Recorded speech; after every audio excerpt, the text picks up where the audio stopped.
Welcome, everyone. Today, I want to teach you about something called Moscow. Moscow is a common approach for prioritizing project requirements. If you have ever been in a room working with other project team members or stakeholders trying to prioritize requirements or discuss project requirements, you know that it can be a daunting task. This can be a great approach to help you get organized and aligned on what takes priority. I am Kandis Porter, the founder and CEO of a company called Effective Flow Connections, and this channel is dedicated to your project management needs. If you haven't subscribed, please do, and absolutely drop me a comment if you'd like to see a video on something project management related. I really enjoy bringing you information and want to know what you want to hear more about. Again, Moscow, which is oftentimes abbreviated MSCW, it's a technique often used in software development, although not limited to these types of projects, to make sure that the team is aligned on the importance and the urgency of certain requirements. Usually when we're having team discussions regarding the prioritization of requirements, we are in the planning phase of a project. Prior to getting here, during the initiation phase of a project, I highly recommend getting a project charter in place.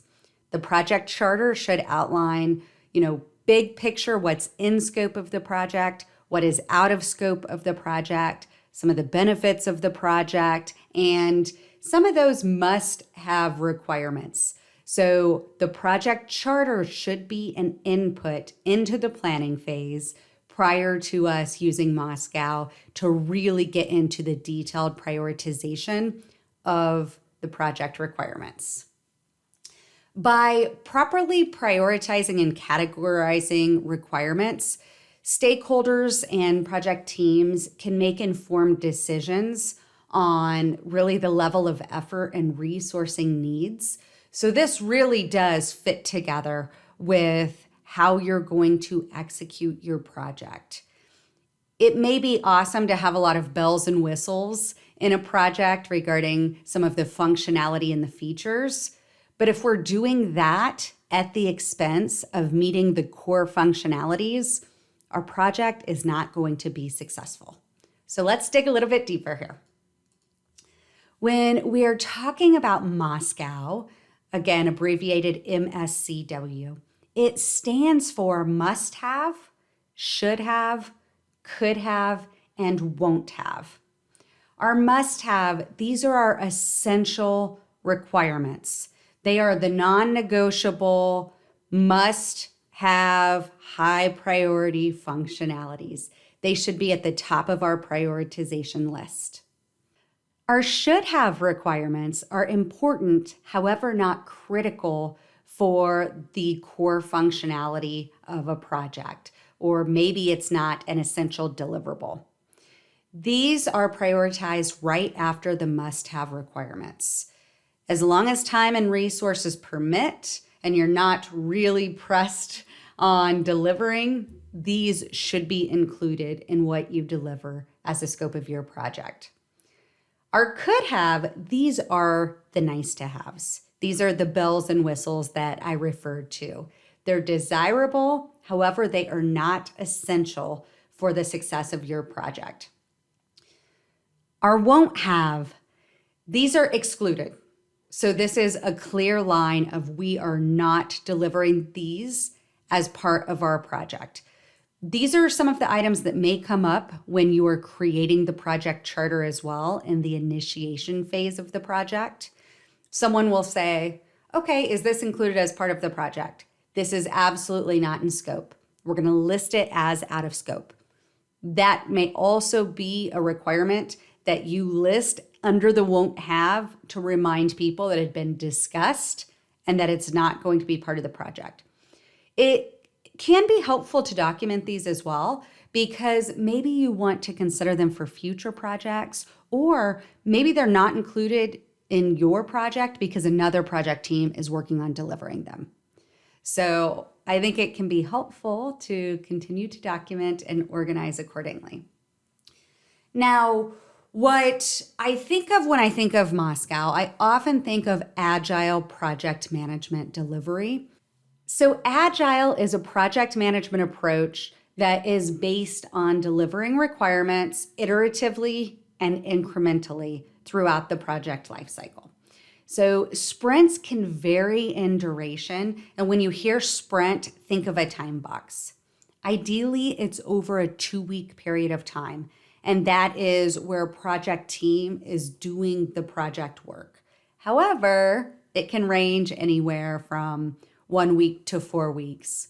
Or with hybrid project management, people can come up with their own duration regarding how long a sprint is. So if we're talking about using Moscow with agile project management, a product backlog, sometimes called a project backlog, that is the prioritized list of work associated with your project. So it's prioritized tasks, some of the functionality, some of the project requirements, and they're generally estimated regarding story points or level of effort, depending on how your team is approaching.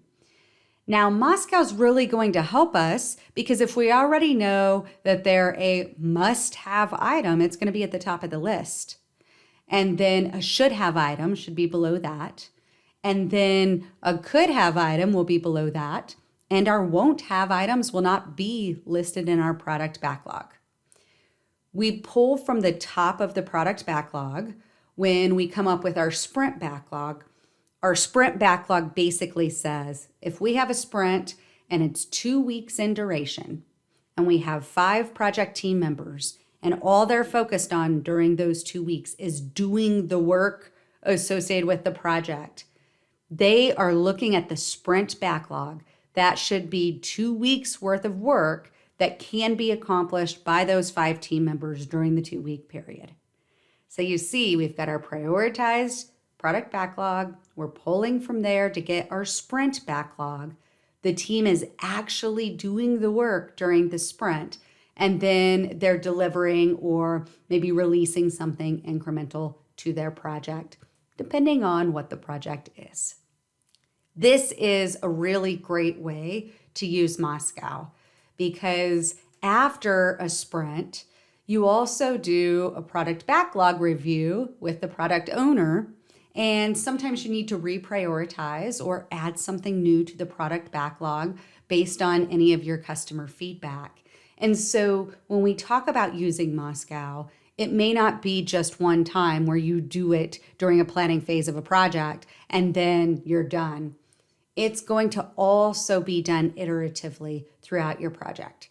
So at any time that you need to go back and prioritize and look at the functionality, maybe a new critical requirement shows up at some point during your project, and you have to move something from a should have down to a could have category, or maybe you move some of the items from the could have to the won't have, realizing that you're not going to be able to get all of those requirements completed during the project. So I hope that you have enjoyed joining me for project requirements prioritization. I'm more specifically focused on Moscow, which again stands for must have, should have, could have, and won't have. I hope that you enjoy using this with your project teams. And please, again, subscribe and leave me a comment if there's a question or another video that you'd love to learn more about. Have a great day.